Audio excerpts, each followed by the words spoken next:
Welcome into the 820 show for today. This urgency meeting, your 500 seconds of resilience. I hope at one point this episode and the 820 enterprise in totality becomes or takes somewhere near the number one spot in your heart. At least let's keep it as 820 on your scorecard and on the dial. Thank you again for joining me, and we'll get into discussion like now. Today's topic is called the 3-second rule. I have learned to have the utmost respect for the Navy SEALs. People like that I've not met, quote unquote, but have witnessed and listened to on their YouTube podcast and any other audio podcasts or interviews. I've heard about them, like Mr. Sean Ryan, Chad Wright, David Goggins, and more recently, Chris Beck. Me, as a former Army Airborne Ranger, I did some neat stuff in the Army and in actual combat. But as much as I would like to glossy up my experience in those 10 years, I did nothing like what these guys did on their missions and full-on commitment to die. The other day, I was listening to a podcast between Mr. Sean Ryan and Chris Beck. And Mr. Beck was recounting an actual of many numerous missions, actual do or die, kill or get killed moment. And this is where that topic or that statement about the 3-second rule comes in.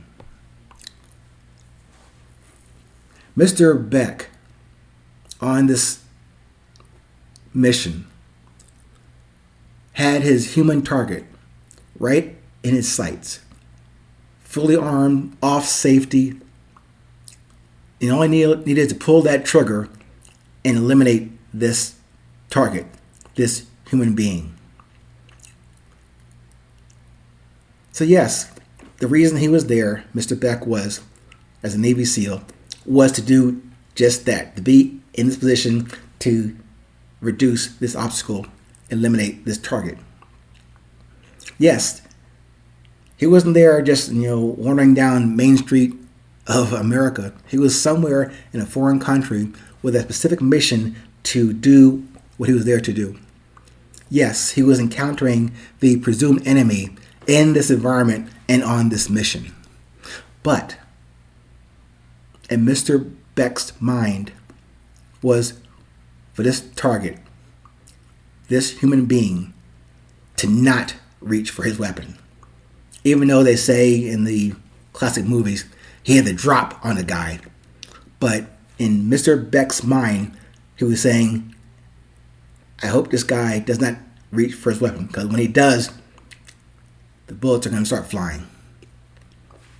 In that case, Mr. Beck, imposed, maybe knowingly or unknowingly, but maybe spiritually, he took those 3 seconds.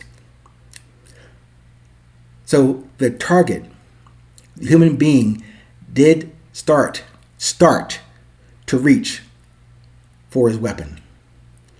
But at second 2, in that 3-second step process, as he recognized that this assailant or his enemy, Mr. Beck, had him in the crosshairs.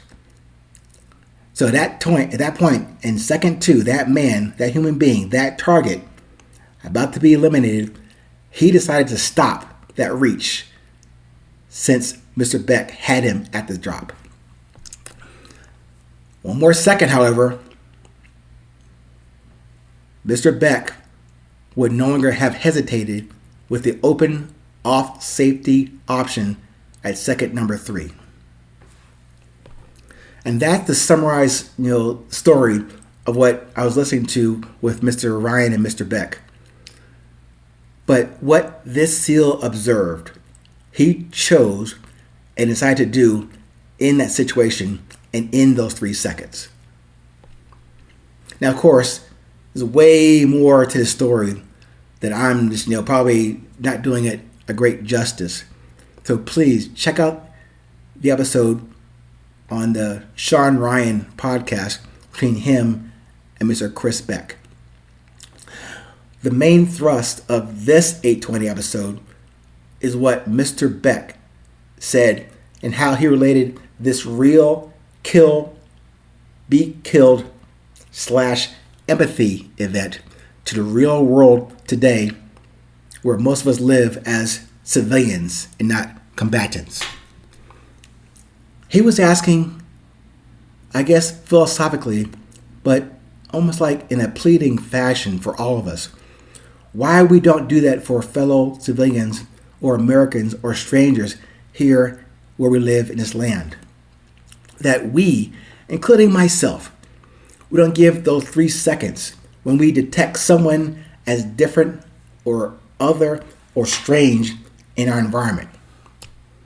We, as default, including myself, we're ready to strike, fight, and resist with aggression this entity that we're not familiar with, is different, is not me, it's not my family, it's not my friend. The first default mechanism is to attack, rather than with empathy or sympathy, or at least with those precious 3 seconds. We could use those to make all the difference in this world right now. For us to recognize our commonness to live and the presumption of all of us to love, that I keep emphasizing as our common essence that we all have, and maybe we tend to put on a back burner or totally ignore. To do that instead of using the fault to kill and win and take. I offer this summary of Mr. Beck's story just as something to unthink that, and a new observation on your own journey. Maybe, as Mr. Beck says, instead of entering into an unknown environment, a new day, a new moment, a new store, or running an errand, or yourself on a quote-unquote mission, instead of entering into that situation with closed fist, how about open hands? How about an open heart? So instead of scowling, having your New York subway face on, instead of scowling, how about just smiling? Maybe you don't need to say anything. Maybe just smiling. Mr. Beck said that, and I appreciate that, and I felt that. I'm smiling at you now. Smile back at yourself. Just start there. No need for words. Let's just smile today and in this moment. Stay present. Stay current. No matter where you are in this world, it's still 820.